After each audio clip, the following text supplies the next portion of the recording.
সংস্কার প্রস্তাব নিয়ে আলোচনার পর ঐকমত্য কমিশনের সাথে কথা বলছেন রাজনৈতিক দলের সদস্যরা। আমরা সরাসরি যাব সেখানে। টপার ননস্টিক কুকওয়্যারে 5 স্তরের ইউরোপিয়ান স্ট্যান্ডার্ড কোটিং থাকায় খাবার লেগে যায় না। সে আলাপ আলোচনার প্রেক্ষিতে এবং অন্যান্য দলের সাথে আলাপ আলোচনার প্রেক্ষিতে কমিশন যেই ডকুমেন্টটা তৈরি করেছিল সেইটা আমাদের কাছে আবার পাঠিয়েছিল, অন্যান্য দলের কাছেও পাঠিয়েছে। আমরা সেই রিপোর্টের উপর আজকে আলোচনা করার জন্য এসেছিলাম যে কোন কোন জায়গার মধ্যে অস্পষ্টতা আছে, কোন কোন জায়গায় আমরা একমত, কোন কোন জায়গাগুলিকে তাদের আরও যুক্ত করা প্রয়োজন, এই বিষয়গুলি আমরা বলছি। কিন্তু আমরা মোটা দাগে বলতে পারি ওনারা যেভাবে পয়েন্ট করেছে তার প্রায় বেশিরভাগ পয়েন্টের সাথে আমরা একমত। মানে ধরেন ওনাদের যদি 166টা পয়েন্ট হয় তাইলে দেখা যাবে যে আমরা 151টা পয়েন্টে তাদের সাথে আমরা একমত হয়েছি। কিছু পয়েন্টে আমাদের ধরেন আমাদের 5টাতে আমরা কেবলমাত্র বলছি যে আমরা একমত না, আমাদের ভিন্নমত আছে, সেগুলি আমরা তাদের জানাইছি। আর 10টার মধ্যে আমরা অন্যান্য প্রস্তাব আমরা দিয়েছি। সেই প্রস্তাবগুলির মধ্যে গুরুত্বপূর্ণ 2-3টা আপনাদের আমরা বলতে পারি।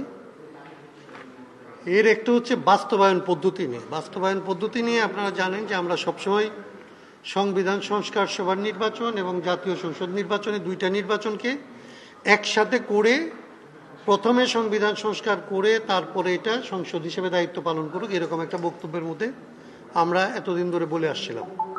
আমরা আজকে এই বক্তব্যটাও দিয়েছি যে যদি অপরাপর রাজনৈতিক দলের জন্য এইটা জটিল মনে হয় তাহলে সংবিধান সংস্কারের কাজটা আমরা যত দূরের মধ্যে একমত হইতে পারবো সবগুলি রাজনৈতিক দল সবাই মিলে সংসদ নির্বাচনের আগেই গণভোটের ভেতর দিয়ে এটাকে যদি আসলে সবাই মিলে মনে করে যে গণভোটের মাধ্যমে এটাকে গ্রহণ করে নেবে, তাইলে আমরা সেই পর্যন্ত যাইতে রাজি আছি বা সেটাকে আমরা এন্ডোর্স করতে রাজি আছি, এটা আমরা তাদের জানাইছি।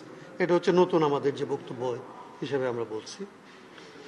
আর এর বাইরে ধরেন মৌলিক যে নীতিমালার প্রশ্ন, আমাদের একটা জায়গা ছিল যে আমরা সবসময় বলছি যে ইডিওলজিক্যাল ডিবেট হয় এইরকম জায়গাগুলি নিয়ে আমরা কথা বলতে কম আগ্রহী। আমরা বিশেষত রাষ্ট্রের ফাংশনাল জায়গাগুলি, যেগুলি আসলে রাষ্ট্র দৈনন্দিন জীবনযাপনের ক্ষেত্রে যেভাবে কাজ করে সেটাকেই আমরা ফোকাস করতে চাইছি। কিন্তু আজকে আমরা তারা যেহেতু এই জায়গাগুলির মধ্যে অনেকাংশে হস্তক্ষেপ করছে, প্রস্তাবনা থেকে শুরু করে অনেকগুলো জায়গাতেই তারা তাদের মতামত দিচ্ছে এবং আমরা সেগুলিতে অ্যাক্টও করছি। আমরা এটা বললি নাই যে আপনারা যেহেতু এগুলি দিচ্ছেন এবং আমাদের আসলে এটা চাওয়া না, এটাতে আমরা কথা বলবো না, তা করি নাই। আমরা এদের অনেকগুলোকেই মেনে নিচ্ছি। আমরা কেবলমাত্র সেকুলারিজম যেটা ছিল, ধর্মনিরপেক্ষতা যে জায়গাটা ছিল, এই নীতিমালাটা আমরা অন্য নামে রাখার কথা বলছি। বহুত্ববাদ আছে, বহুত্ববাদের পাশাপাশি ধর্মনিরপেক্ষতার যে মানে ইয়েটা ছিল, আর্টিকেলটা ছিল, সেকশনটা ছিল, ওইখানে আমরা বলছি এটার শিরোনামটা ধর্মনিরপেক্ষতার বদলে ধর্মীয় স্বাধীনতা এবং সাম্প্রদায়িক সম্প্রীতি, এইটুকু বলে বাকি যা কিছু আগে ছিল সেটা অক্ষুণ্ণ রাখার জন্য।